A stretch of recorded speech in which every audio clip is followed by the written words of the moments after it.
is the Bearcast, presented by Bird Kultgen Ford. Bird Kultgen Ford has been in Waco since 1936. Ford is the #1 selling truck in Texas 43 years running. The Bearcast is also presented by WellMed Medical Management and USMD Health System Dallas. Here's Craig Smoke and Grayson Grundhafer. Hey, what's up, everybody, and welcome into another edition of the Bearcast on SicEm365.com.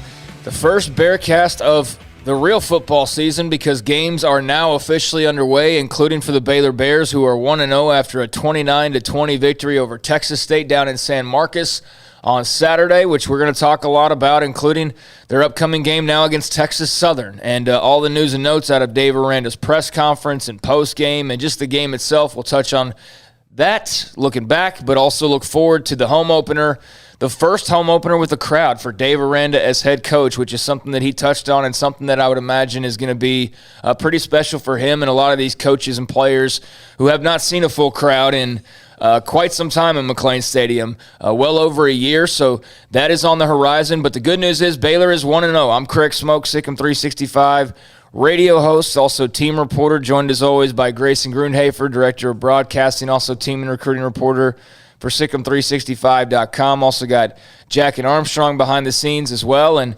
Grayson, we talked for months and months and months and months, and finally got to watch some actual football on Saturday. Unfortunately, if you were not there at the game, you had to watch the ESPN Plus broadcast, which was, widely panned, and rightfully so, over the last couple of days. But you got to watch the game somehow. And what were your thoughts, or just at least first impressions coming right out of the gate, of a victory on opening weekend? Well, first of all, very happy I was at the game, yeah, so I didn't have to watch that ESPN Plus. I heard it was just a complete debacle. It was the worst broadcast. I saw the tweet about the student. I felt bad, and then I went back and watched replays of the game, and oh my goodness. I mean, missed the JT Woods pick six just completely. Yeah, I didn't see any of it. No.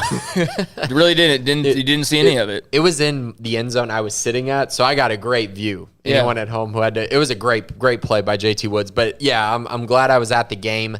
Also, did you know Baylor has the #1 offensive line in the entire country? Yeah, according to Pro Football Focus. Yeah. So, yeah, that's not a mark that maybe people were expecting, although, maybe you say, against Texas State or whatever. But, yeah, I mean, that's not a mark they've had for, I would think, quite some time. So, good for them. And you would have never seen that last year. So, very excited. I think that's where we need to start, because that was obviously the biggest news from the game, was the fact that Baylor decided we're going to turn around and we're going to hand the ball off 45 times, and Texas State, you're not going to be able to stop us. Now, this Texas State defense, as we previewed before the game, was 113th in run defense a year ago. So I would say this was an expectation, but I would also say you have to go out and execute, and Baylor definitely did that in the run game.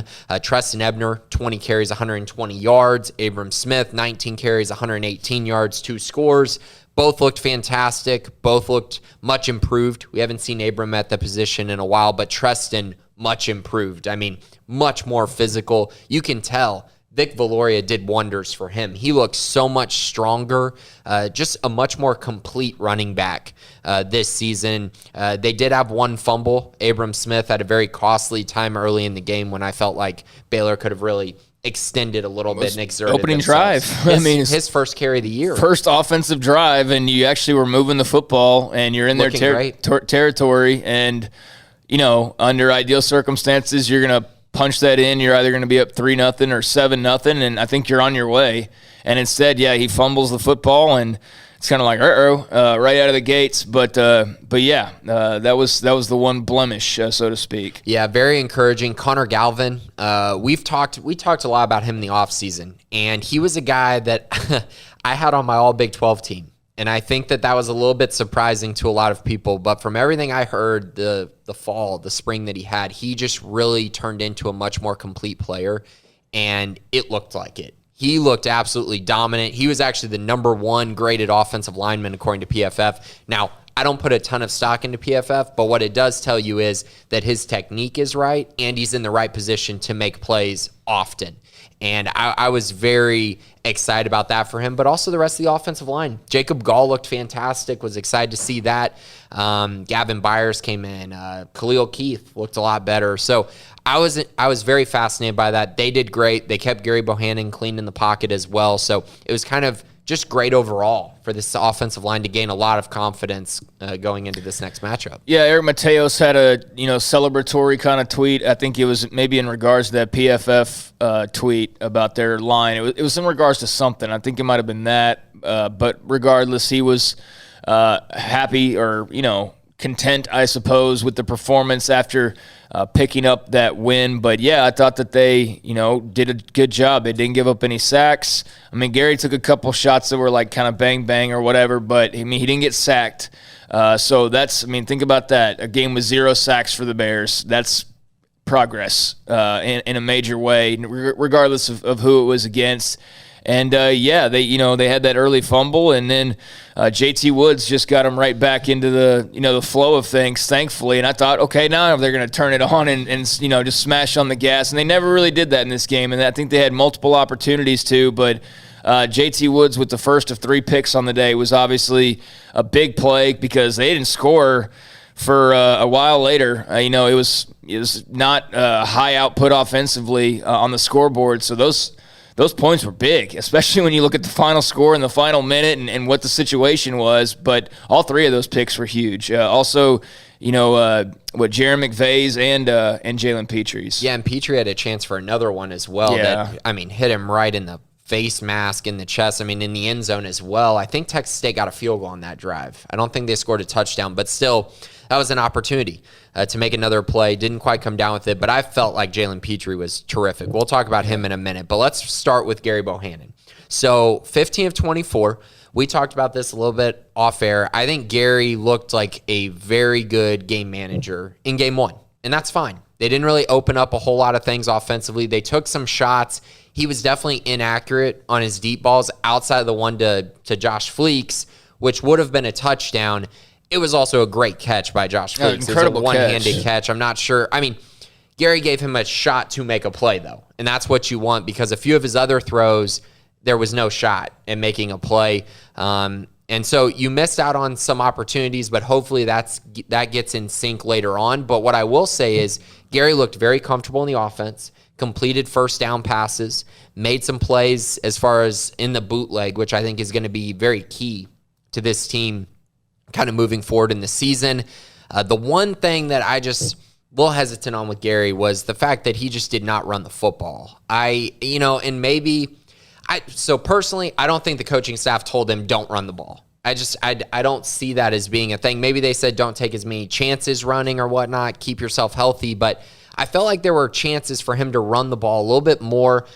But to be honest, he looked kind of timid running the ball. And I don't know if maybe I was overestimating his ability to run the football. I know we saw it in the UTSA game, but overall, we haven't really seen him, I guess, take off like he did in that game since. And so maybe I'm overestimating it a little bit. He had 1 fumble as well, but Baylor recovered it. I don't know. I don't know what to think of that, but he did look timid running the ball. Other than that, I felt like he was pretty confident as a quarterback and a leader for this team, and hopefully he just grows from his first start. Yeah, I said that I saw some positives on Saturday, and I had a couple of people that were like, what positives? And I'm thinking, you didn't see any positives out of that? He could have looked so much worse than he did. Definitely. He could have been the one throwing 3 picks. And instead, I thought he made a lot of they were the shorter throws, but he made some good throws. He made some throws that previous quarterbacks couldn't have made. Even on the deep balls that he missed, yes, it doesn't matter if you can't hit them, but I would rather him, throw them long than throw them too short, like we've seen previously. And I'm not trying to dog on anybody, but it's just like we just got done with 4 years of complaining about arm strength, and here's a guy with plenty of it. And so to me, that was a positive. And if he connects on a couple of deep throws, I don't think anybody's complaining about much of anything except for maybe the fact that he still didn't run much. But then again, if he connects on a couple of those, he really wouldn't have needed to.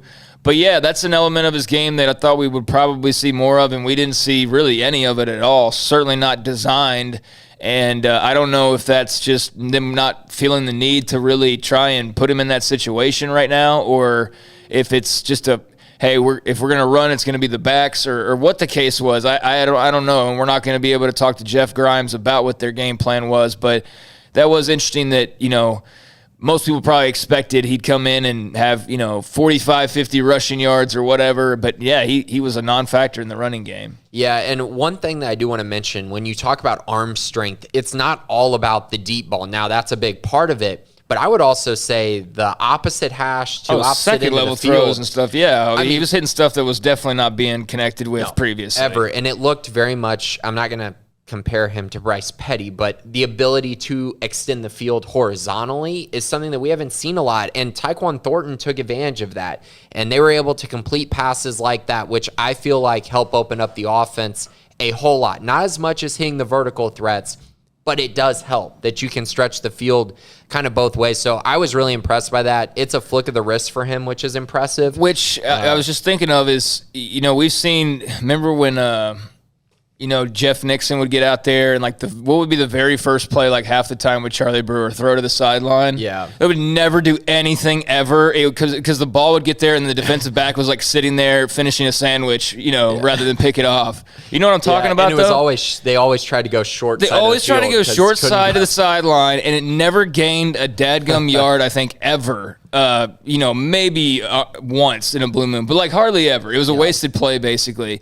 But some of that was Charlie. It took so long to get there. Yeah. And one of the things I noticed was man, it just kind of looks quicker. Right. Does that make sense? No, that's huge. That's the biggest part of it. And when you give someone like Tyquan the ball like that, you're basically guaranteed you're getting 5 yards. And then you could get more just based on how the defense lines up. But, yeah, he made some nice throws. He was fairly accurate. I would say he missed a couple throws. But, once again, first start on the road. I felt like Gary was solid enough in this game that he really shouldn't be getting much backlash outside of, is he a game manager or is he beyond that? Yeah. And we're going to find that out, I think, in the games coming up, not in this game. Yeah, if he finishes with 0 touchdowns this weekend, then there's a huge problem because he should not do anything but fill up the scorebook a little bit this weekend. And if he does it, and look, he got robbed of a touchdown. He should have had at least one. The Josh Fleeks play, whatever. But outside of that, yeah, he had some opportunity. I mean, he could have finished that game with 3 or 4 touchdown passes and maybe even a run or two if he would decided to have taken off with it. So we'll see this weekend in the next couple games. But there's definitely room for improvement. But, I don't know how you could have watched that game and felt oh, gosh, we're screwed. I certainly didn't feel that way. Yeah, and who I think they're missing a little bit? And while Tyquan can definitely take the top off the defense, but I think that Jalen Ellis would have helped this offense a lot. And again, Gary has to be accurate on those throws, but I just think he might have given them even more opportunities. So we'll see if Jalen is able to get on the field over the next couple weeks. Drew Estrada, as well as another guy who I think they missed a little bit because you're asking Fleeks to play more possessions more snaps than he was really supposed to be playing, if that makes sense. Yeah. You have another guy in that role you can kind of mix and match a little bit. So I think those two guys would have helped. And I know for sure that Squirrel Williams would, they don't have a home run hitter. Ebner is that guy, but it looks like Ebner's definitely focused more on his strength this offseason. But Abram, not the most explosive.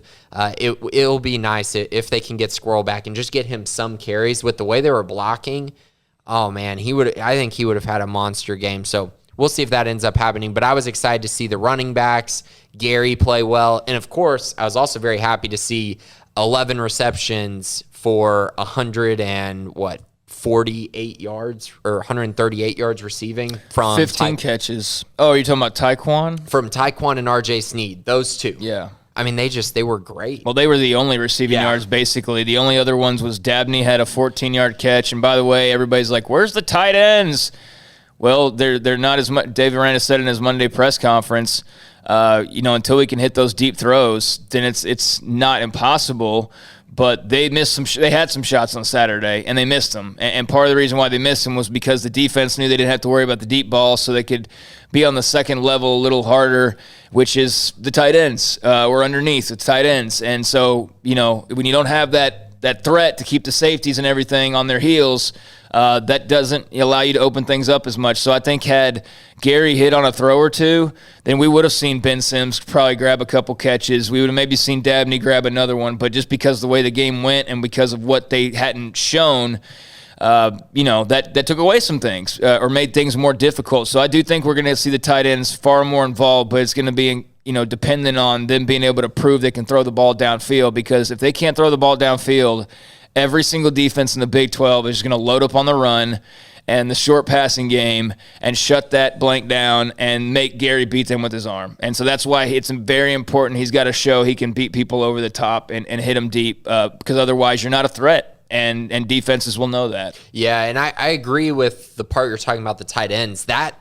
deep crossing route that Dabney ran, that was a staple in what BYU did a year ago. They were able to hit that route consistently, and obviously a big part of that was Zach Wilson was taking the top off the defense often.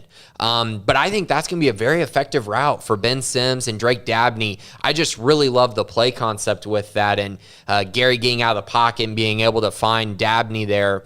14 yards, it was really nice, and I do think, like you said, it'll be a bigger part of the offense going forward if Gary can make those deep throws, which, I think we're going to get to, we'll find that out in the future. We're not going to find that out this week. He might hit on some, but this week is a very different matchup than what you're going to get in the Big 12 games. This is your easiest game the entire year. By a mile. Yeah, so, if they don't win this game going away, moms, dads, grandmas, girlfriends happy in the stands in the fourth quarter, like enjoying their buzz or whatever, then something went massively wrong. I know Dave Aranda talked about Texas Southern as though they were like Texas Tech coming into town or something, but they do present some challenges.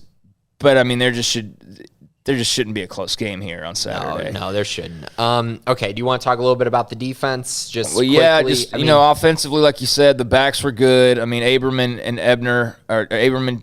Smith and Ebner are going to be a good little 1-2 combo, but it would be nice to have a little bit of a wrinkle in there with Squirrel Williams. Gary's got to hit the deep ball. We should see some backup quarterback playing this weekend because the lead is big. That's my opinion. Hopefully two. Yeah. But I just, look, folks, if there's a game for the backups to play, this is the game. If they are struggling in the fourth quarter in this game, then sound the panic alarms. I don't care what happens. If this is a close game in the fourth quarter or like minutes ago, then there's going to be a very different podcast next week because that just shouldn't be happening. Good to see Snead and Thornton involved as heavily as they were, especially Taekwon after last year.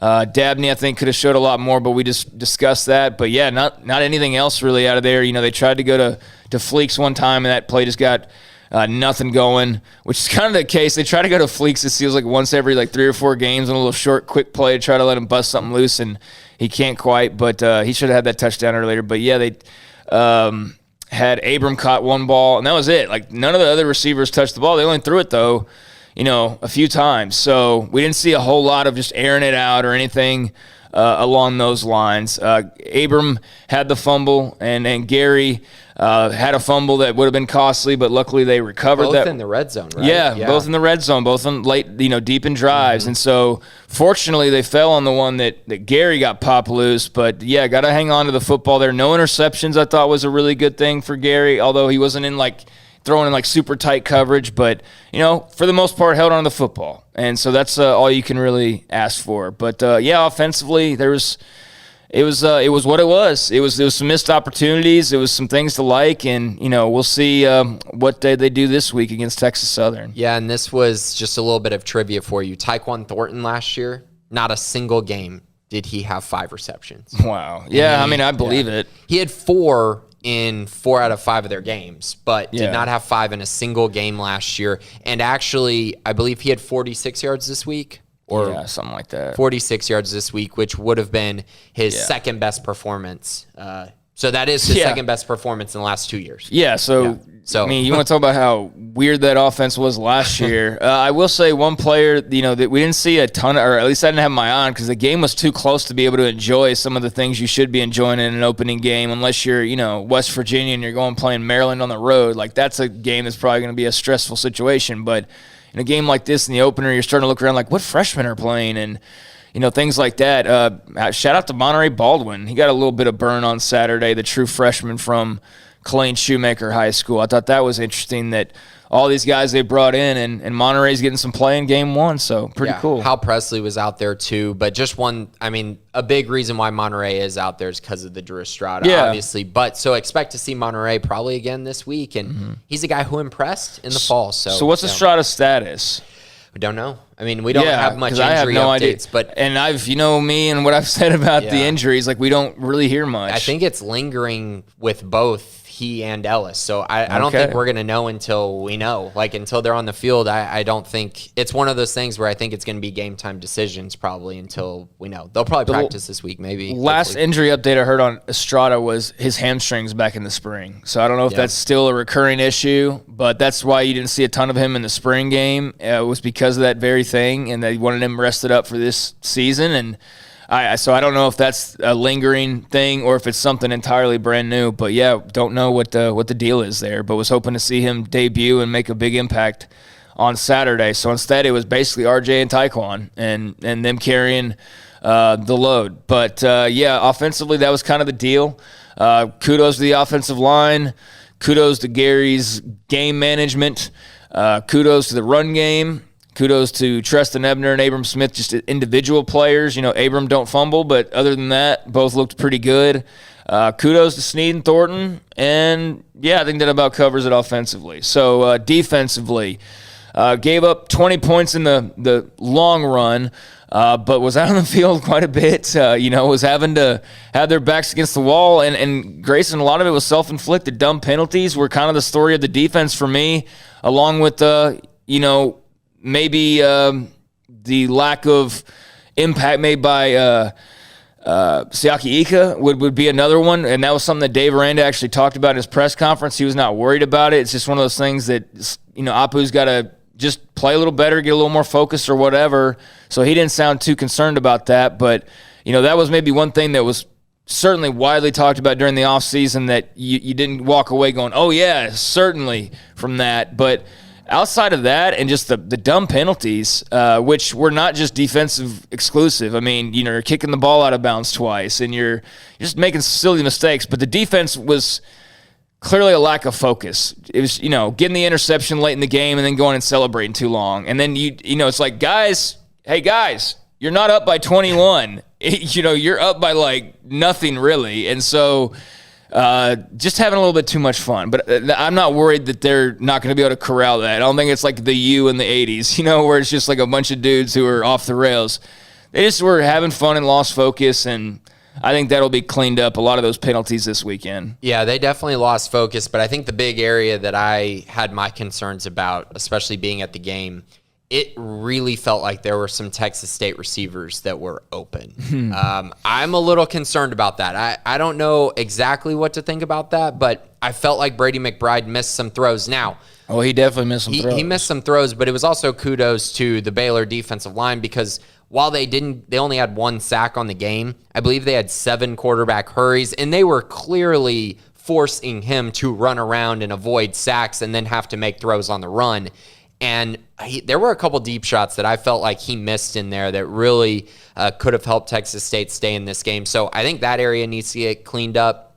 I felt like the defensive line was great outside of Apu, and I think it's really, I'm not going to say it's unfair because Apu definitely has to play better, and he's a better player than what he showed on Saturday. But I would say, in general, they played really well together. They all did play really, really well. I mean, you're talking 2.9 yards per rush, the 7 quarterback hurries. They had a sack. I felt like they really made Brady McBride uncomfortable. And I think those interceptions had something to do with the defensive line because they were honestly horrible throws that were also underthrown into very good coverage. And it just seemed like he was forcing it because he almost just had to throw it up there at times. So I felt like they did their job. The linebackers played well. Dylan Doyle looks like he's going to be a very good player. I mean, he's clearly put on a lot of weight. He looks like he's going to be a real big factor in the run game. Terrell Bernard looks great. Jalen Petrie looked like the best defense player on the field. Actually, I would argue he was the best player on the field in that game. I really liked what I saw from him. He was playing very fast on Saturday. The 3 turnovers are a positive. And, of course, 3.9 yards per pass only 156 yards. The negatives, 20 first downs. That's a lot of first downs in the 25-minute time of possession. Not great either. But what I am happy about and what's kind of weird about this whole situation is they were 4 of 14 on third down conversions, yet they had 20 first downs. So those penalties and just dumb stuff, yeah. Exactly. So overall, good performance, not great, but good. Yeah, they've got to bring, if McBride's too elusive for them, then, oh boy, get ready for Spencer Sanders and Hudson Card and, Brock Purdy, Skylar Thompson. I mean, come on. So, yeah, if you're going to be close to them, you got to make sure you can bring them down. I think Apu will be fine in the long run. We'll see. I'm not like overly concerned though, because in one game he didn't like take over the world. You know what I mean? So it's like I said on my podcast, it's like keep it in perspective. It's game one. We can't see everything perfectly in the first game of the season, and shoot, I'll say this till I'm blue in the face. I know it wasn't necessarily the win people were expecting, but I would much rather be talking about 29-20 in a victory than talking about any loss situation. So Liberty versus Baylor. Exactly. Like losing 29-20 or 29, any situation. I want to talk about a win. And so they won, and that's the most important thing. But they won, and there were some things to hold on to. It wasn't just some fluky, like, oh, well, they were just playing a terrible team. If they had played a better team on Saturday, they might lose that game. But then again, maybe their focus is a little bit better. Maybe they don't make as many mistakes. I don't know. But they won, and that's the most important thing. And there were some positives. But, yeah, there were some receivers running loose, and I wondered at times because it just looked like they just found, like, big holes in coverage. If it was almost like trying to keep stuff in front of them on some of them. But, yeah, there were some guys, Marcel Barbie, I put him down as one of the players to watch, and he had a little bit of an impact. So that'll be something to monitor, though, for sure. We didn't see them get attacked a whole lot like they could have if there was a quarterback back there who had more time, had more of a wits about him, and, like they're going to see, basically. Yeah, exactly, and they're going to see better receiving weapons I mean, look at Eason Kama at Tech this past weekend. I mean, he's going to be a problem. He's very, very good player, but it's everywhere in the Big 12. There are better playmakers than what they saw, and yeah, I mean, Brady McBride had a couple. There was one where the receiver kind of put a double move on down the sideline, and McBride got away from a sack, but he was about to get hit, had to throw it up there. If he was accurate with that throw, I mean, they were going to have the ball inside the 10 or it was going to be a touchdown. So it's just little things like that where you just go, oh, man, that guy's running. Well, how's he so open? So hopefully that gets cleaned up. Again, if they're able to bring down the quarterback in the backfield, you don't have to worry about it because there was a lot of blown coverage like that where, the defensive backs are looking into the backfield instead of covering their man.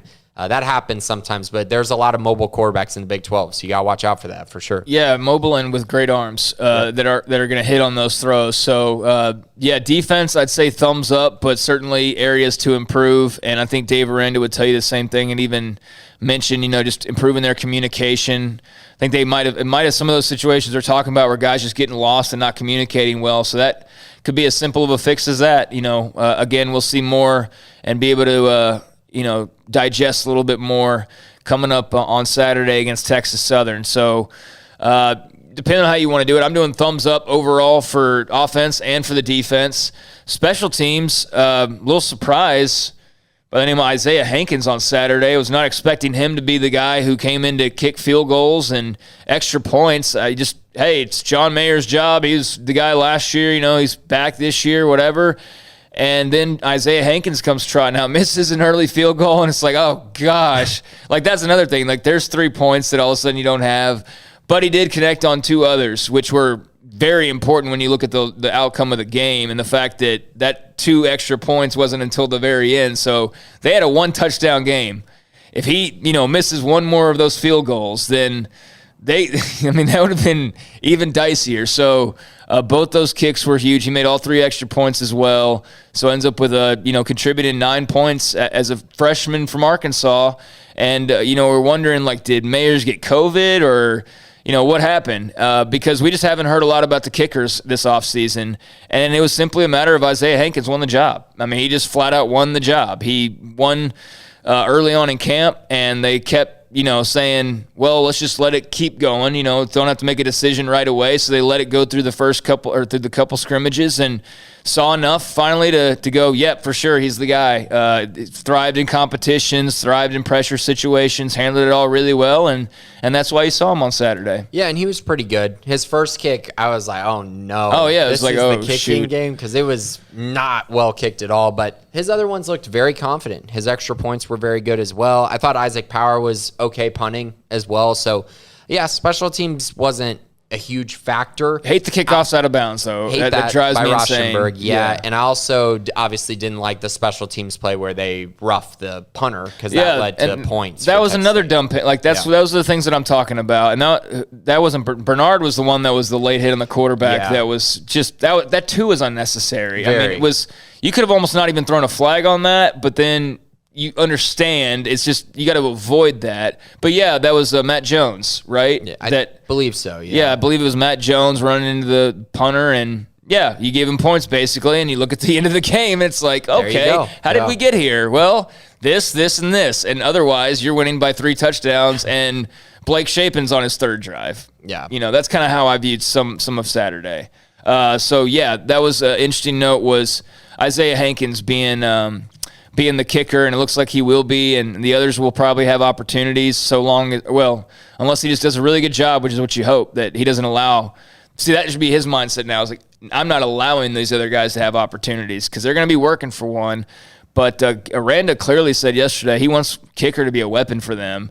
And the series where they had 4th and long and they went to Tyquan Thornton, that's where they would rather be kicking a field goal. According to him, they would much rather be kicking a field goal. But it was too deep, right? Yeah. Said. But if they had a kicker that they felt like they could have done it, then they would have kicked the field goal there. So that's something that, moving forward, if he establishes that, then you're not going to probably see them going forward on 4th and long. They're going to be getting those 3 points. So anything else on Saturday's game? I don't think so. You come away with a win, and that's the biggest thing for sure. But there's a lot to improve upon. And hopefully heading into this week, this can be a confidence builder for the offense as far as really being able to come out and put up a bunch of points and look absolutely dominant, because that's exactly what should happen this next weekend. But yeah, it was a tough environment. I know Texas State, those fans, they were not the most welcoming group of road fans. They were saying some interesting things. Obviously, they were kind of apparently being a pain behind the bench as well, and when Baylor arrived at the stadium. So, yeah, it just a tough crowd. It's a road game, first game of the year, a lot of new moving parts on offense. So, again, game 1, don't overreact. I think Baylor's going to be fine moving forward, just some things here and there that they need to clean up. Got to say I was disappointed in the crowd shots. I remember when Texas State was much cooler when it was known as Southwest Texas. That was when it was a way cooler school, in my opinion. And I remember that being the party school and the school that, 17-year-old juniors, like, that's my college visit this weekend. I'm going to see my older sister, and, we go down to San Marcos. And then they pan the crowd, and I'm just like, that doesn't look like the coolest place, I just like, that's not the Southwest that I remember. It looked like a bunch of dorks, but I'm sure they had their fun and took their shots, and they walked away with an L, but they were probably expecting that, I would imagine. Yeah, they covered, though. They covered. They did. And nearly got themselves one heck of an upset victory. But Baylor does win 29-20, so they're 1-0. And now it's Texas Southern, and they should be 2-0 after Saturday. No bones about it, no questions, no nothing. If they're not 2-0, then there's problems. And I didn't see anything in last Saturday's game that'd lead me to believe they would have problems significant enough to not be able to go and win on Saturday. So I'm sticking with that. Yeah, Texas Southern. They're just an interesting little nugget on Texas Southern. Yeah. They are 4-32 in their last 36 football games since 2017. Well, Dave Aranda talked them up. Like, he talked about their athleticism and they lost their first game 40-17. I know, but he talked about them like they were freaking juggernaut running in here. This team is, let me reiterate, atrocious. This is a not good football team. This should absolutely be a game where Baylor puts up at minimum 40 points. Right. At minimum, and they shouldn't give up more than 10. Period. This should be a 30-point blowout. It should be dominant from start to finish. This week against Prairie View A&M, they ran for 93 yards, 2.9 yards per carry. They had 181 passing yards on less than 50% completion. This is just not a good offense. Meanwhile, obviously, they gave up 354 yards passing to former Louisville quarterback Jawan Pass and 3 scores, and then 38 carries for 132 yards and 2 scores. The most intriguing part about that is that 350 yards passing, because Gary Bohannon should absolutely have a field day throwing the ball deep in this one. I hope they allow him to take some more shots this week and potentially really give him the confidence to hit on those shots. They're going to be able to run the football again. This is just a really, really bad matchup for Texas Southern and a great matchup for Baylor. So I'm with you. This should absolutely be a blowout, and hopefully Gary watches some film on what Jawan Pass did this past weekend against Texas Southern, because he was absolutely phenomenal for Prairie View A&M. Yeah, it looks like they struggled quite a bit. I'm just looking over there. DeAndre Johnson. Okay, that's last year. I was like, what in the world? How they played 9 games already? Whatever. I don't care. They lost by 1 to Prairie View A&M during this, I guess, spring season? Yeah, a lot of teams played spring seasons, and I guess they were one of them. But yeah, I mean, Texas Southern is up next. There was one note out of the weekend that was pretty big as far as recruiting news goes. There was a downer to the weekend besides the ESPN Plus broadcast, which I'm moving on from as of now because I've said everything and made enough fun. But outside of that negative from the weekend, there was the sudden decommitment of quarterback Zach Pyron from the 2021 class, one of the Bears' earlier commits in this class. They're QB1 for this class. He went out to, the Elite 11 and turned some heads, and, that's always a little bit nerve-wracking, but, things didn't really seem to go too crazy afterwards, and then here we are, another month or so down the road and a few weeks later, and all of a sudden he's visiting Bama, and he's from Alabama, obviously, but Auburn's in contact with him now, apparently. I think it was Arkansas that was mentioned in a recent article on him. They offered him. Vanderbilt offered him. Kendall Briles and company. So basically, he's starting to get SEC attention, and the SEC is where he's going to end up, it sounds like, Grayson. Although I saw his dad made a comment about, like, oh, it's crazy. All these schools are starting to talk to us. But the signs pointed towards, like, this SEC interest is certainly what led to him backing away from Baylor. So this is recruiting, this is recruiting. So your thoughts on Zach Pyron? This class was starting to almost be finalized. You had your guy that they clearly loved and wanted, and Sean Bell had identified, and then he goes out to Elite 11, and you're really one of the only teams that's been showing him love, and he does well, and it did well enough to where it's led to him getting some new offers and some new attention, and now you're looking for a quarterback again. Yeah, the attention wasn't new, though. So I know a lot of people are going to overreact when he most likely does end up going to an SEC school. But, Baylor's going to stay in contact with him. But the thing I want to reiterate is there had been a lot of schools in contact with him before this decision was made. This had nothing to do with the game on Saturday. Zero. He knew. I didn't think that at all. But a lot of people do. A lot of people assume that, Baylor didn't look amazing on offense, whatever. Folks. Yeah, I know. If he plays in that game and he has any bit of an ability to throw the ball, which clearly he does, I'd be looking at that offense going, I'd hit those throws and we'd win by 40.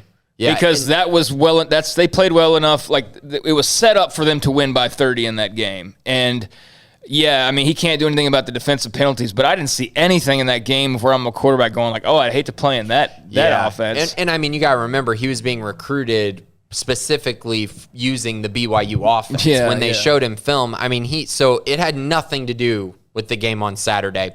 It had a lot to do with location. I think that it was already a big part of his recruitment, but I think that it was becoming a bigger part of his recruitment kind of moving forward to now. I think realignment concerns are another area that I think were something that had been mentioned. The Cincinnati, Houston, BYU, UCF news, I don't think that really moved the needle for him specifically. But at the end of the day, I do think location is actually the biggest key to this puzzle. Unfortunately, Baylor is far from Alabama, and fortunately for SEC schools, it's really close for him. Vanderbilt is a school that has a little bit of momentum right now. Don't know why. They just had the worst loss of any team in college football. If there was a team that was the first to be booted out of the SEC, if not for their saving grace of academics, it would be Vanderbilt. Because so if he wants a big degree, okay, totally understand. Vanderbilt, absolutely. But if it's a football decision, that makes no sense in any way, shape, or form. Zero decision. Yeah, horrible. But yeah, Arkansas, Vanderbilt offered. There's more schools that will offer that have been talking to him for a while. But ultimately, this is one of those situations that's really unfortunate. I think that Baylor is still a school that he loves very much. And so we'll see. We'll see how this all turns out. But I think right now it's important to focus on kind of what's next for Baylor. Where do they go from here? And I think they're going to keep recruiting Zach Pyron. I think you kind of sit back and look at the room that they have. Bohannon, Zeno, Shapen, Drones. Very excited about all four of those guys. The staff is very, very excited about the development in the quarterback room and what it could become. You also have to remember C.J. Rogers, preferred walk-on from Argyle, is a guy who I think the staff believes is a Power 5 quarterback. So therefore, he could end up being the de facto 2022 guy moving forward, and that gives you 5 guys that the staff has a lot of belief in. You most likely lose one at the end of the year, but you still have a great room. And so I think that's where you're at right now. And then you focus all your attention on the 2023 class, which is where a guy like Austin Novosad out of Dripping Springs, I went and saw him this weekend, saw him play against Hayes. They got a huge win. He's a guy who Baylor's been talking to a lot, and he'd be a 2023 guy who they could put all their focus on. And obviously that would be a nice thing for him to see, oh, the class before me didn't have a quarterback. I'm the only quarterback in this class. Great opportunities there. So I think they could use this to an advantage. As far as an in-the-state quarterback to keep an eye on, I just view this as if Baylor doesn't end up with Connor Weigman, Cade Klubnik, or obviously Zach Pyron, it's kind of like I don't know if they would extend an offer to anyone else. I think that's the premier guys that they would want. But if there is a name to keep an eye on, it'd be Rockwall Heath, quarterback and Indiana commit. Josh Hoover, he's the quarterback who, of course, plays with Jordan Neighbors, who's Baylor wide receiver commit. He's an interesting one. He's putting up huge numbers. I just don't know if he's a great fit for the offense that they run. So we'll see. He's the name that I'm kind of monitoring right now. But outside of that, I kind of see them maybe not taking a quarterback in this class. All right, so that will certainly hit the quarterback, or that will hit the rankings pretty hard, losing a 4-star quarterback. But I do like some of the young quarterbacks they have on paper, as you mentioned, including C.J. Rogers, who was a late addition and unexpected, but that created some nice little buzz initially. And haven't heard a ton about him since because they've had the quarterback competition going on, and he wasn't expected to be like contending with Bohannon for the starting job or Zeno, but he could be in the mix moving forward. So, yeah, definitely in development to keep an eye on. Unfortunate, but that's recruiting. And that's just the way it goes sometimes. Yeah, and currently they are ranked 30th now in the country. They were inside the top 25 before that news. They're 5th in the Big 12 in recruiting rankings. This is according to 247.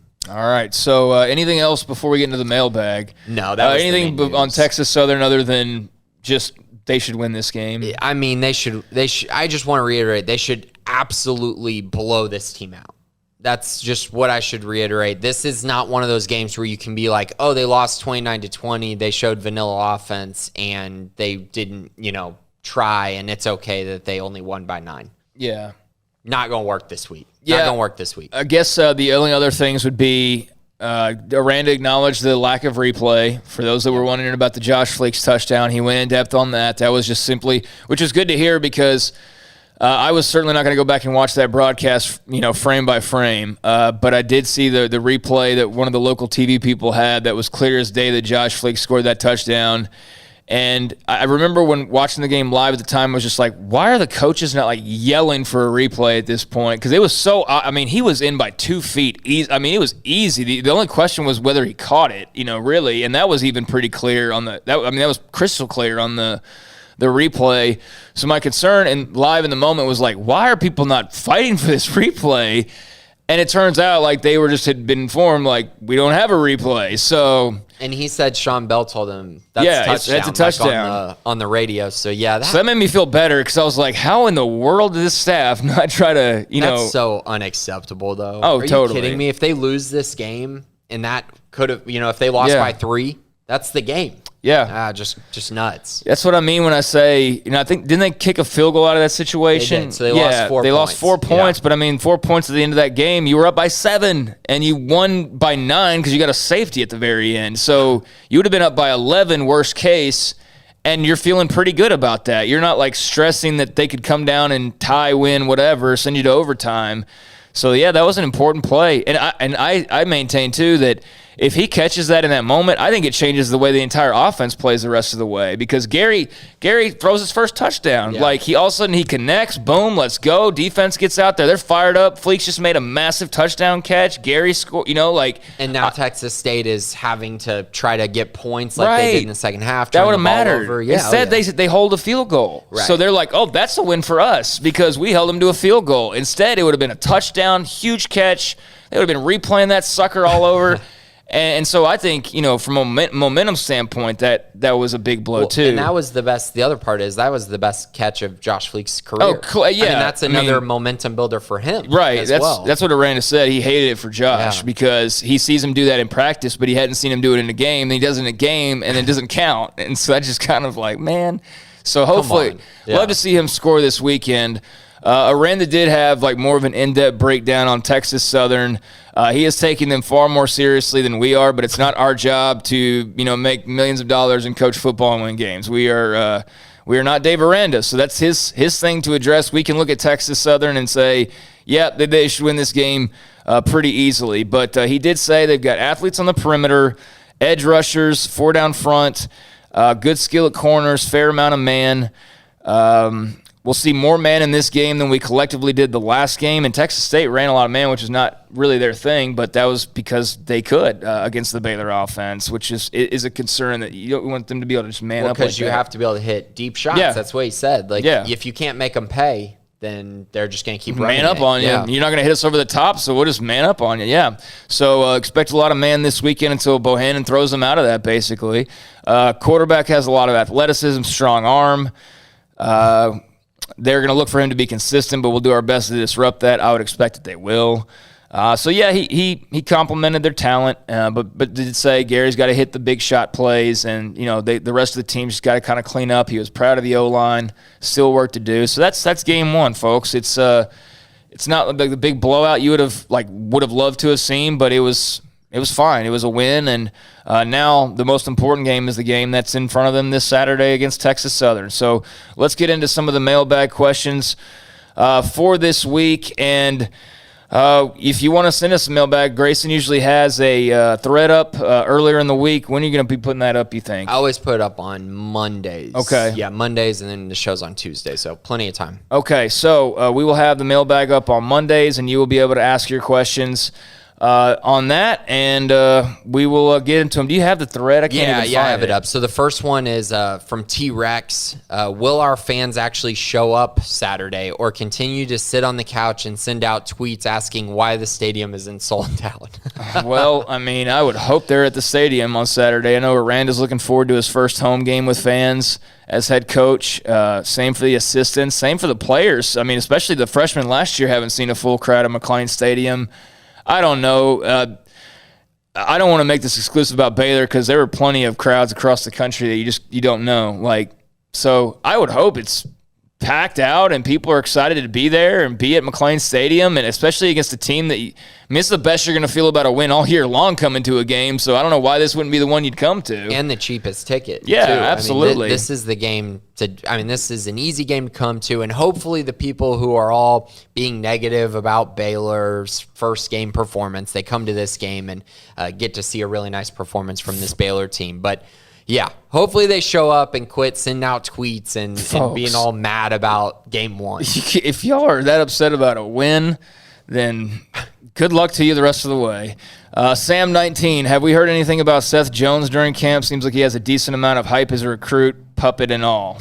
He had a great puppet video when his recruitment was He did. For those that finished. know, puppet, he had the Matt Rule puppet signing day videos. Yeah, those were great. Seth is a guy who I just think has a little bit longer ways to go before he really becomes a huge part of the offense. I'm hoping they get him involved this year, but there are a lot of guys in front of him that I think might be taking up some of his reps, especially guys who are coming back like Drew Estrada and Jalen Ellis, who I think are maybe just a little bit ahead of him on the depth chart. But yeah, I'd like to see Seth get out there and at least try to make an impact. But I think based on this first game, it looks like Tyquan and RJ are going to be the guys, and then it's TBD on Ellis and Estrada, and of course Fleeks as well. There's a lot of receivers, but they only have really two that are proven, tried and true, and that's RJ and Tyquan. And I would even say that Tyquan could be way better than he's been, and I think RJ could be way better than he's been. I mean, RJ, not so much. RJ's got the least amount of room to grow.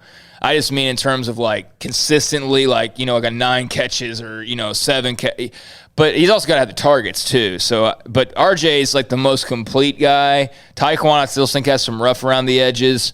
But then after that, it's like, who wants to be in the group? Who wants to be wheel number 3? Well, and you got to fill a role, and that's what it is. RJ is their reliable possession receiver. He's going to catch everything thrown to him across the middle of the field. Tyquan's your kind of outside guy who you'll take deep shots on, but you also want him to become maybe the most dangerous weapon of them all because he can do so much. And so it's who's going to fill a role? Who's going to be the guy who's going to catch short passes and create yards after catch? Will that be Josh Fleeks? Will that be Drew Estrada? Will that be Monterey Baldwin? And then on the other hand, can Jalen Ellis come in and fill a role as a deep shot guy, much like maybe a Chris Platt was back in the day? Just be able to really take the top off the defense and give them another vertical presence outside just Tyquan Thornton. Scotty B with a curveball after football game number 1 of the season. Thoughts on Baylor women's soccer going forward against Oregon? 2-0-2 on the season. Will play as Texas on Thursday prior to us. Next Sunday. Okay, Scotty. Thoughts on Baylor women's soccer going forward against Oregon next Sunday after handing North Texas their first loss of the season? Okay, what do you think? So I actually talked to Jack a little bit about this earlier, and Jack was telling me that he thinks this women's soccer team is turning a little bit of a corner right now. And they're really looking like a much improved team, got some big wins, and maybe a lot of momentum going forward. So, yeah, I think things are trending in the right direction. Obviously, the Big 12 is going to be a tough conference this year, so we'll see if they can continue this momentum into conference play, which I think that they're a little ways away from. But once they do get into that, I think it's going to be tough. 2 weeks away from, by the way, before they start conference play. Yeah, and Jack, her man for Baylor Soccer, so check out his work. By the way, follow back from that Baylor Soccer account, old Jackaroo over there. But, you can check him out on Twitter and also on Sikkim365.com for you soccer heads. He's got a lot of great coverage. Scotty also asking, how much of a sense of urgency in terms of consistency does Baylor women's volleyball need to have going forward with next 2 matches against top 10 Florida team at Florida, 1 win or 2? Luckily, after this week, the volleyball schedule softens up some. They need to find a way to win one of these games. This is too good of a team to be as inconsistent as they have been early in the season. They've had a really tough schedule, so I understand that. But this team is better than what they've shown so far. And so hopefully they can at least get one from this top 10 Florida team, and hopefully that helps them get some momentum. They need it. They absolutely need it. They're too experienced to be not playing very well. Yeah, that doesn't make any sense. You got, pretty much what you'd want back in terms of star power and your coach and all of that. So, Scotty, thanks for the questions as always and appreciate your passion. Let's see. Atomic Blast. Who is Cincinnati? Who is BYU? Who is Houston? Who is UCF? Do they have rivalries? Are they historically good? Has Baylor, the Big 12, ever played them? I don't know how. I don't know how to answer. Because I don't know if it's serious or not, honestly. But they're 4 schools that are going to be Big 12 members here in the next few years. That's what we do know. So, what are your thoughts on the Big 12 realignment? It looks like it's on the tracks. Cincy, BYU, Houston, and UCF are going to be members of the Big 12. How much that coincides with OU and Texas remains to be seen, but the train is on the tracks. So your thoughts on what will be a new 12, well, potentially for a couple years a 14-team league, but really it's going to be a 12-team league. It's going to, 12-team league. Just no OU and Texas, but these 4 additions. Yeah, I mean, I like Cincy, BYU, and UCF. Houston's kind of the one that stands out that I'm not a huge fan of that addition. I just don't understand it. I do. I understand it more now. I do understand it more. The SEC has completely been overtaken. That has completely overtaken the city of Houston between Texas, A&M, LSU. I mean, so basically the blue chips are locked up. So without any sort of a presence down there, you have no presence down there. Baylor and Tech and TCU aren't drawing Houston fans, in my opinion. I know Baylor's got a good contingent of people down there, but they're mostly, those schools are going to draw Dallas, Fort Worth. And so you basically have nothing in Houston. So I can understand that. I know that you're going to think of the recruiting side of it, which I used to as well. But as somebody pointed out, like the people they're going head up with anyways, I mean, are they going to beat out Alabama for a guy because they're, like, I don't think it changes all that much. I think it's a proactive play by the conference more so than, sitting there on your hands and the Pac-12 comes and grabs Houston. And then, like, who would be a more dangerous threat to you? That Houston and the Pac-12 would be a bigger threat than they are now by far. So you'd rather have them, friends close, enemies closer kind of a thing is sort of how I view it. I'm not thrilled about them. I would rather have seen, like, pretty much anybody else, honestly. But I totally get it. And it's a built-in rivalry for the three other teams. On and on and on, but I know it's not for everybody. So right, but I mean, if you're going to use the argument that it's proactive move, then you would take SMU as well. No, I think so. I think so. If you're going to be proactive and say, "Oh, here comes the Pac-12 later," well, I think that it's the same thing. Tiny school in comparison. Tiny school, yes, still big market, still Dallas, still recruiting pipeline that you're opening up. I don't know. That's my view of it, and that's kind of how I see it. I do view it from a recruiting lens, of course. I just don't know why you would go ahead and give another school this Power 5 honor when you can just kind of stomp on them like you have because they're a Group of 5 school and out-recruit them every year. That's my take on it. I would have much preferred even adding like USF to go along with UCF. I would have been okay with that. But then or Memphis. Memphis would be the one where I'd go, okay, maybe. But like the thing is you also got to have a team that's got value to it. So like True. Houston's the best of those groups. And that's why I think that, UCF addition to the Big 12 is great, but they're not going to be nearly as excited if USF's coming too. Because it raises their money sort of, kind of, but it gives them no advantage over USF as opposed to what it is going to be for them now. Yeah. Now they're the Florida Big 12 team. True. That's great for them. If USF's there and then all of a sudden, somebody else close by is there, I know what you mean. Yeah. It's like I would rather have not had another Texas team, but if you look at the map, you kind of look at the matchups, the rivalries, it's still going to be very Texas-focused, which I think was a big part of the deal, and we'll see how it goes. But that was definitely split up the conference much easier in that way, for sure. And look, Baylor-Houston will be a well-attended game. People will get fired up for that. But yeah, from the recruiting standpoint, it doesn't make the most sense. But then again, it's not about those three Texas schools alone. They're not friends right now. The Houston versus the Big 12. I don't know if you saw the Texas Tech versus Houston brawl in the stands. Oh, I did. I saw that meltdown too. The rivalry. Yeah, the rivalry is already there for those two. But see, like that kind of shows you though, like that Tech-Houston game before, it's just like,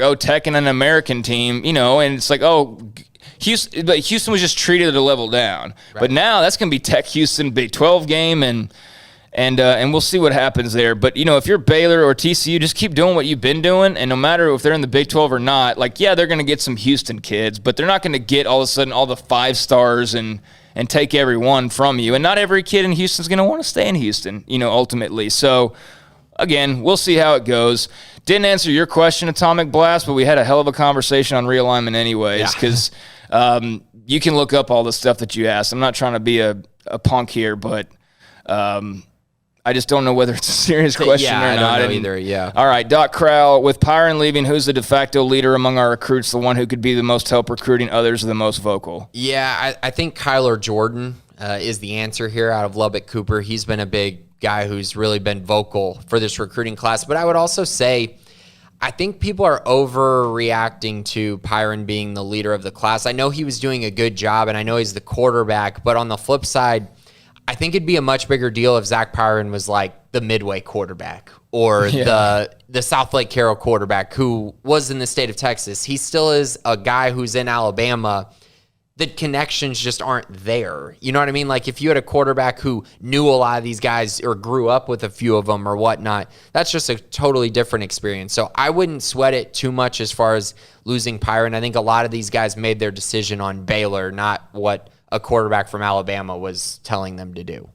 Bare minimum on a scale of 1 to 10, how much will Baylor regret letting Houston into the Big 12? Did Mac's history, connections at Houston play any role in their inclusion? Well, I'm sure he might have said a good word or two, or maybe he didn't, but, I mean, he's only one voice in 10, and that's just the athletic directors, much less the presidents, much less the Big 12 people, much less, whoever they consulted, including now apparently, Oliver Luck's involved. So I wouldn't be surprised if Mac vouched for him.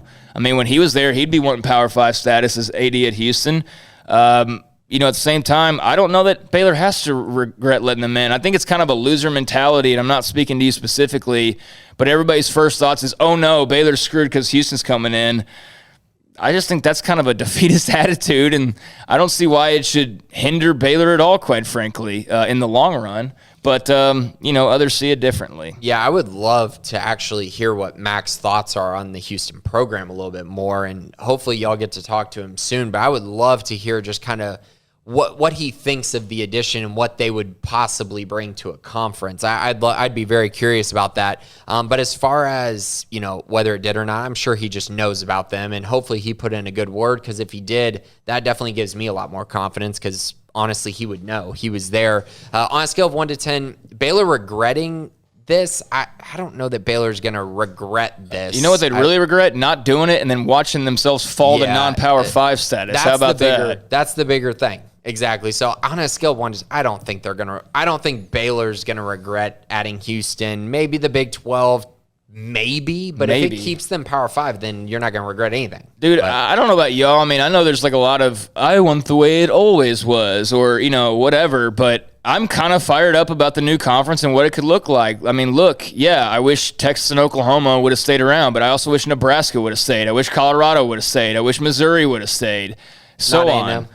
I mean, it's got to stop somewhere, but yeah, I mean, it's this or death. What do you want? I mean, do you want the Big 12 to have 8 teams and just piddle along to make money in 5 years? Or do you want them to actually go out and do something? Okay, you want them to go out and do something. What are the options? You're not rating any power conference. There's 0% chance of that happening. In a few years, if the SEC keeps playing around trying to play God with college football and basically ruins college football, then you'll see Missouri and teams that are worried about the collegiate model, they will break away. But that's not happening right now, and it's not happening where the Big 12 could do anything about it. So you're only left with so many options.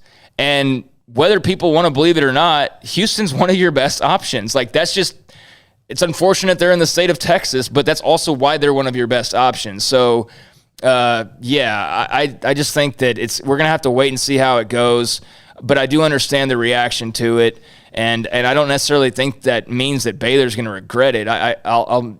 Being in the Southland or being the team going to the American, that would be something you would regret because you didn't make a move like this one. So, sorry for rambling, but Bear Love 89. What are your letter grades for offense, defense, and special teams for Saturday? Okay, let's go through it. So we know the broadcast is an F. Bear Love said. So letter grades, is he asking for a position or just the offense? Offense, defense, special teams. Offense, I'll give it a C+. That's what I was thinking. Yeah, a B- would be fair too, just because of the offensive line, but I just want to see a little bit more. They only scored 20 points offensively against a really, really bad defense. So, I'll go with the C+ for now. Defense, this is all because they didn't play up to the level I know they're capable of, but I'll give them a B. But they are much better than what they showed, in my opinion, on Saturday.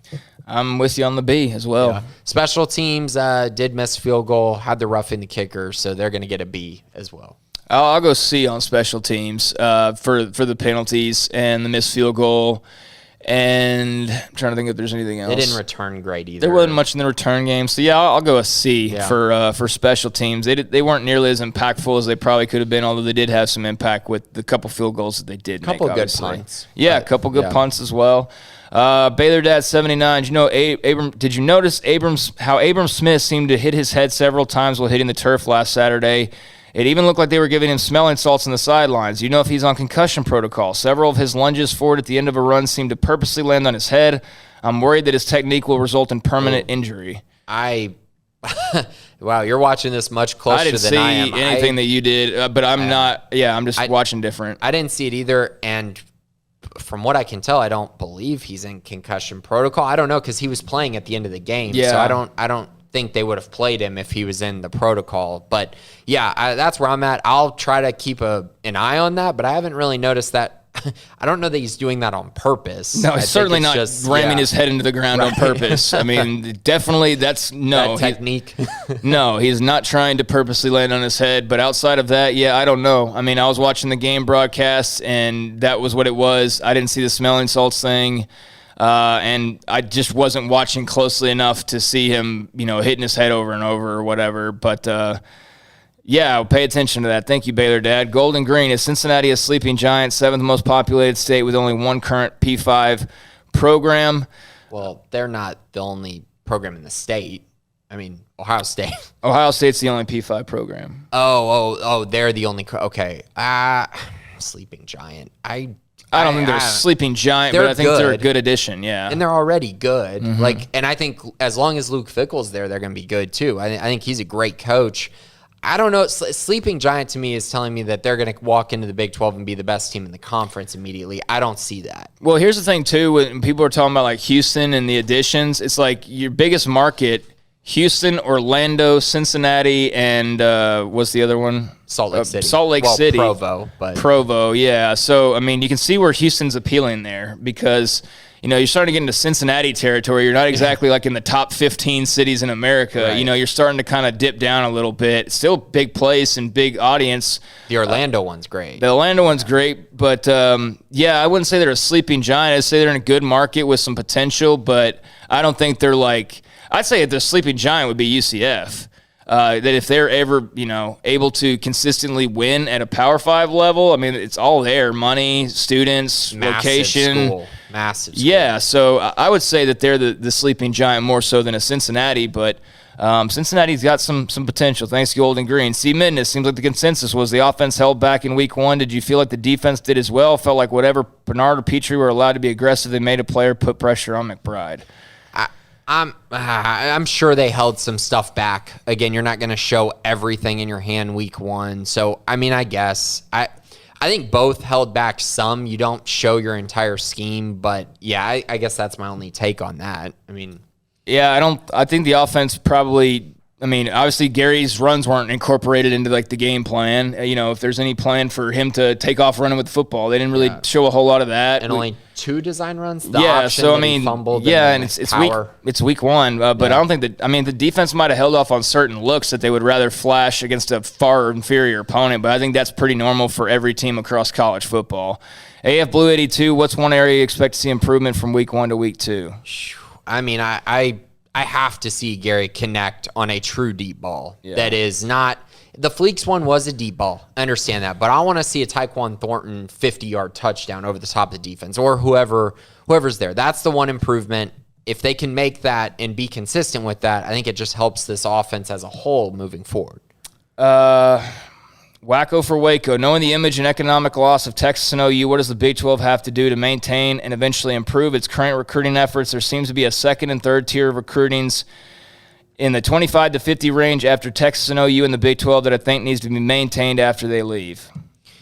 Yeah, I mean, I don't know what they necessarily need to do. I think it's all about being good at football and being able to recruit the area. It's not necessarily it's not a joint effort, in my opinion, I guess is what I'm saying. It's all based on the individual schools. How many games can you win? Can you sell recruits on what your program is, your vision moving forward, your culture? And Baylor's done a really nice job of that. So I actually think they fit in really nicely into kind of what you're talking about. Yeah, I mean, maybe ramp up your NIL a little bit, but, I mean, there's not much that the Baylors and the TCUs of the world can ever do to compete with a UT or a Georgia. There's never going to. It's impossible. So, outside of Jeff Bezos buying Waco and remaking it into like the new New York City. I mean, there's just, there's nothing you can do about where you are and what your location and your city and all that's like. So, I mean, they just got to keep doing what they've been doing. There's not really any other moves they can make to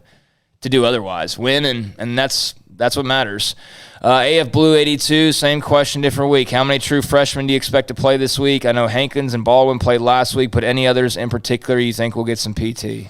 Yeah, I think there'll be a lot more that play this week. I don't even know if I really think this is going to be a blowout. So I do believe most of the freshmen will actually get to play in this game. Specifically, that's kind of hard. I mean, Hal Presley played this week, so he'll play. Baldwin, Hankins. I'm thinking maybe the offensive lineman, maybe Tate Williams gets to come in late into the game. But yeah, I think it'll be, I think most, honestly. I think this is the game where they will play. You'll probably see some on special teams as well, so definitely keep an eye on that.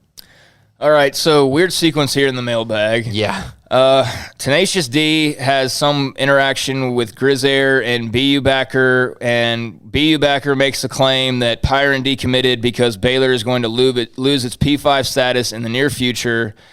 And Tenacious says that he's been trying to get Grizz to elaborate, and he's hoping that we can speak to it. And it gets into the...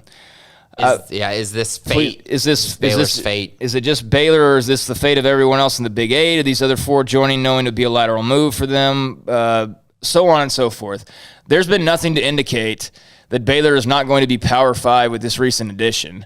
I don't think they'd be making this move if they thought that they were still not going to be Power 5. I mean, what would be the freaking point? Split less money with more teams?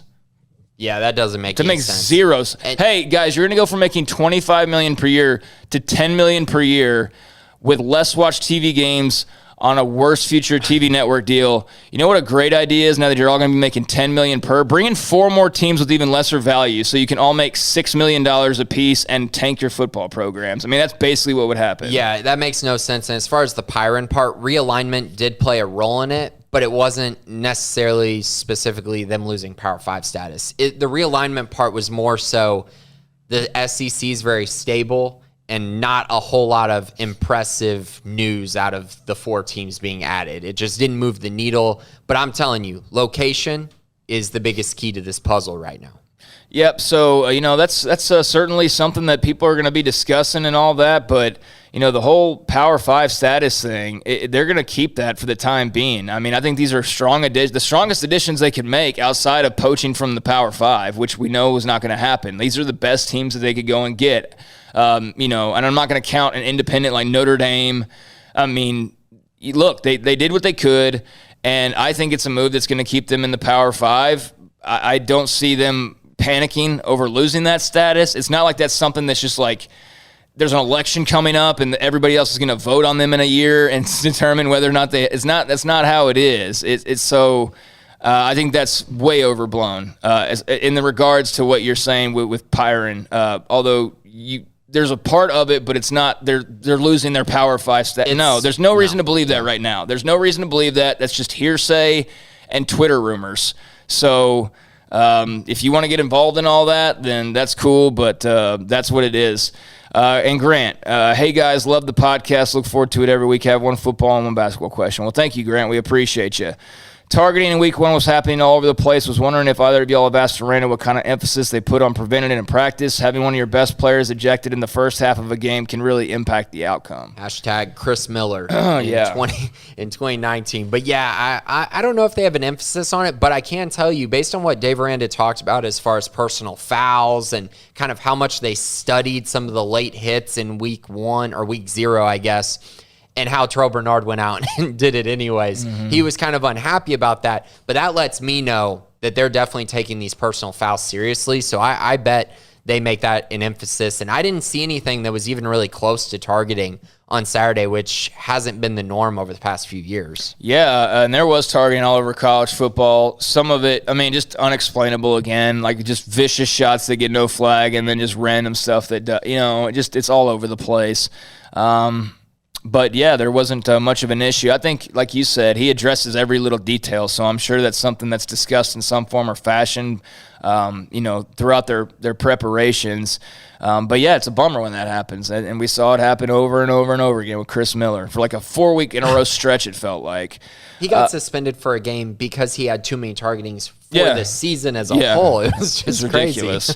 Grant Lynn, question number 2. How do you think Scott Drew will fill out his roster now that he's won a national title? I'm sure highly rated talent will be interested in coming to Waco, but I hope we don't abandon the methods that got us to that point, transfers, developing players, etc. Yeah, I think it's going to be a mixture, but you have to remember, if you can get high-end talent, like if you can get a Keontae George or Kendall Brown who's going to be on this team, you have to do that. You have to take guys like that because it enhances your NBA draft visibility. It also enhances the kind of upside on your team. Transfers don't always work out.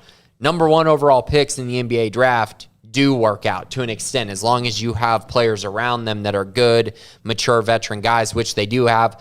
I do think they will add transfers and they will emphasize development, which I think they did really well in their most recent class. I think Jeremy Sochan is going to be at least a 2 or 3 year guy. Langston Love, at least a 2 or 3 year guy. So you mix those two in with Kendall Brown, and there's your development mixed with your high-end athlete. And I think they've done that so far in this class. Keontae George will be a one and done, but Dylan Hunter is a guy that I think they feel like they'll develop over a few years and be able to continue that in their program, while also maybe looking at the transfer portal if they really need to address problems, kind of like they did with James Akinjo for this season, who's going to be a fantastic player for them.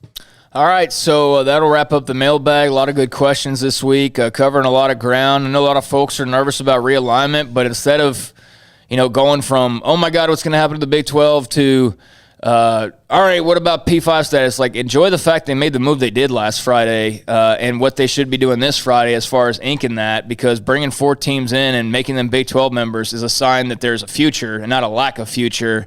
Don't worry about the P5 status. You're going to see a lot of people on social media claiming to have sources and this and that, and there's nothing looming there right now at all. If you want to worry, though, about something 5 years from now or 3 years from now or 2 years from now, by all means. But for me, I got enough to worry about right now. Just a week ago, I was worrying about what the Big 12 is going to look like. Now I'm not going to start worrying about their Power 5 status, but I think that's going to be fine in the long run. I think the offense will show us a lot more this weekend, as well as the defense and just the Bears as a whole. We should see a lot more this weekend against Texas Southern. I agree. Do you want to dive into these predictions for the week? Yeah, let's do it quick. All right, so Big 12 predictions for the week. The first matchup, Kansas, playing on another Friday night. I guess they are turning into a high school program, I suppose. They're probably be Bishop Sycamore. Yeah, they're traveling to take on Coastal Carolina, the number 22 ranked team in the country. This will be on ESPN2 at 6:30. Who you got, Craig? Congrats to the Jayhawks on their first win, and congrats to Coastal Carolina on their win this Friday. Yeah, Coastal Carolina will be 2-0 after this win. I have this one kind of a blowout, 38-13. Unfortunately, Kansas still is not very good. No, they're not. Yeah, so Coastal will win this one. Moving on to Saturday. They at least have a coach, though. Yeah, Lance Leipold. He's solid. 11 a.m., Tulsa travels to Oklahoma State. The short drive there. On FS1, Tulsa with a shockingly bad upset in Week 1. Oklahoma State survived with a win without Spencer Sanders. Yeah, Tulsa was without a few guys apparently, but still, you don't lose to UC Davis. Spencer Sanders, I'm not sure what his status is, but, without him or with him, Shane Illingworth played last week. He's played previously. He'll be more than enough to beat Tulsa. I'd take Oklahoma State here. Yeah, I got Oklahoma State 31-13. They'll win this one and move to 2-0. Cal travels on the road to take on TCU on ESPNU at 2:30. TCU got the first win of their year against Duquesne. Played a blowout. Freaking horrible team. They had 12-minute second half quarters. It was so bad. I mean, the teams agreed to shave time off the game clock in a college football game at halftime. So that tells you all you need to know. I think TCU looked really solid. I mean, they played a bad team, but unlike Baylor, they just went out and just won 59 to nothing basically right out of the gates. So I can appreciate that. Although I think Texas State would probably beat Duquesne, but I'm taking TCU in this game. Yeah, I got TCU. Cal lost to Nevada in Week 1. I'm going to go with the Horned Frogs, but I think it'll be a little bit closer than maybe some people might think. I think they'll win it 30-17, so within 2 scores there. On ABC, a huge matchup for the conference, honestly. Iowa travels to Ames to take on Iowa State. This has been Iowa State's Achilles heel, it feels like. Every year they just struggle against the Hawkeyes. Who do you got? I mean, I would think that this would be the year Iowa State finally pops up and wins that, but I'm going to default to Iowa. I mean, they've dominated this series. They looked way better in week 1. Iowa State's offense was kind of just piddling around. They did not dominate the way that you thought they might, even though they've had previous struggles with, a Northern Iowa or in an opening game. So I think Iowa State will bounce back, but I'm going to take the Hawkeyes. Iowa smashed Indiana in week 1, and they looked really good. But I think Iowa State kind of tried to keep a lot of their game plan under wraps for this matchup against Iowa. They didn't show anything, whereas Iowa, I think, showed quite a bit. I think Iowa State's going to be ready for this matchup, but it is going to be a very, very close football game. I got the Cyclones winning this one 27-24. Next matchup, a snooze fest. Long Island travels to Morgantown to take on West Virginia. Yeah, at 4 o'clock in the afternoon. Really weird game time. This is going to be a blowout. West Virginia, they have a good defense still. It's not as good as last year yet. Their offense is whatever. Letty Brown's a good running back, but if they can't throw the football or they turn it over, then it's they're very one-dimensional very quickly. So I'll take West Virginia in this game, but who are they playing? Long Island. Yeah, I mean, obviously West Virginia in this game, but I'm not going to take much out of it. Yeah, I got West Virginia 52-7. Long Island is really, really bad. So, yep, I'll go with the Mountaineers there to rebound after their opening game loss. Western Carolina, I feel bad for them. They're traveling on the road to take on Oklahoma, who is coming off of, to their standard, a disappointing performance, but now they get to play Western Carolina and take out some anger. Yeah, I'll be ready to not do these non-conference games because there's just some duh. Yeah. I mean, Oklahoma, they sputtered. They can't run the ball with a lead. That's very problematic and something that's cost them and will continue to cost them. Rattler's overrated, but he's not like a bad player. He's not a five-tool guy, a polished five-tool guy, at least. He's got some work still that he could do. He's not as good as he thinks he is. I'll put it that way. But he's still plenty good. And, if they can run the ball with a lead, they're really good and dangerous, but they should have no problem doing that this weekend. They're going to win this game. Yeah, they're going to win this game big. He's got to put it all together. That's for sure. But I think this is going to be a blowout. You see it. It's just like I can't fully invest in it. Yeah. I got them winning this one 62-13 over Western Carolina. Next matchup, let's go with Southern Illinois traveling to take on Kansas State. Kansas State coming off the big win over Stanford. Kansas State. And they might be one of the more dangerous teams in the conference if Skylar Thompson stays healthy. I mean, I know that they're not like supremely talented, but that they've got some. They smacked Stanford around. I mean, they dominated that game. Yeah, keep an eye on this one though. Southern Illinois is a really good FCS team. I think that they're going to give Kansas State a run for their money. Kansas State will win this game, but I actually think it's going to be pretty close. I'll go with the Wildcats 33-27 to survive at home. Stephen F. Austin travels to Lubbock to take on Texas Tech. Another whatever blowout. game. Yeah, Texas Tech just beat Houston pretty big, at least in the fourth quarter. In the second half, fourth quarter, really, they made a run. I mean, Tyler Shugg looks good. They've got weapons like he's in comma. Defense is okay. Really kind of what they've had. They've got a lot of experience, but yeah, Tech will be interesting. That won't be an easy out, but they'll win that game. Yeah, I'm going to go with Texas Tech big in this one. I like them just kind of blowing this one out. 41-13. They get the dub. Next game we got on the agenda is Texas traveling to Fayetteville to take on Arkansas. Both teams won in week 1. Texas looked really, really good. This game will be a night game on ESPN. Texas, I like what I saw from them in week 1. I think Arkansas provide a tough test, but I'll take the Longhorns. I think Texas falls on the road. Okay. I think this is the game. They looked great week 1. Don't get me wrong. They really kind of proved me wrong. I thought they'd win, but not like that. And they looked good. But I think Arkansas is a sneaky good team. It's on the road. It's going to be a night game. I think the environment is going to get to Hudson Card a little bit. So I like Arkansas winning it 34-30, but it'll be a really, really good game. Very competitive one, I believe. And then the final game of the weekend, of course, Texas Southern travels to take on Baylor. Baylor coming off of the big Texas State win, I suppose, over the weekend. This will be at 6 p.m. on ESPN+. Yeah, should be able to name their score, and if they don't, or if they have some sort of a struggle, then things are not going well. Yeah, Baylor should be able to run this ball 300, 350 yards. Hopefully Gary Bohannon can make some throws and really allow this offense to open up even more. But yeah, I like the Bears winning this one 48-10. Baylor will move to 2-0 after this weekend. All right, so there's the Big 12 conference schedule for this weekend. Everybody won last weekend, 9-1, except for West Virginia, who fell to Maryland. Don't slight them too much for that, but there are some issues on offense and with quarterback at West Virginia. But everybody's got some issues of some sort, so we'll see some of that this weekend and learn a little bit more on what was a fluke and what's a pattern and things of that nature. But do appreciate all of the questions this week.